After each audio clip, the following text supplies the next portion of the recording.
Samir Lushtaku ishte skandalos sot. Samir Lushtaku duke i drejtuar deputetës Adriana Matoshi tha: "Ajo është si me dalë prej një shtëpie publike e jo që është deputete." Ky koment është një shembull flagrant i gjuhës së olet dhe seksiste që sulmon gratë në politikë edhe në jetën publike. Në mendsinë e tij, ofendimi më i rënd për një grua është të qenurit kurv ose prostitut. Pra, sipas kësaj mendësie provinciale, një grua nuk ka mëkat më të madh se sa seksualiteti i saj, dhe nëse ajo ushtron më shumë liri seksuale, konsiderohet hala më e ligë.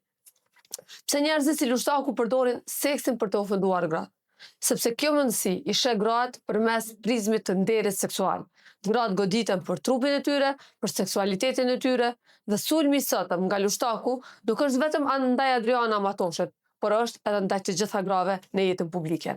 Çdo grua që flet, kundërshton, kritikon ose thjesht ekziston në publik, rrezikon të goditet me të njëjtën anë. Kjo është paaftësi për të artikuluar një kritik të mirëfillt, madje edhe për reagimet jo korrekte të Adrianës. Kur burrat nuk kanë argument politik, kur dihen të sfiduar ose të ekspozuar, ata kthehen automatikisht të ofendimit seksual ndaj grave, sepse patriarkati u ka mësuar se seksizmi është një armë e pranueshme, madje edhe shumë efektive. Edhe pse Adriana Matoshi ka bërë disa kritika dhe akuza jo korrekte ndaj Lushtakut dhe familjes së tij, reagimi i tij ishte krejtësisht i papërshtatshëm dhe në vend se të përgjigjej me argumente politike, ai u kthye tek stigmatizimi dhe tek sulmet seksiste.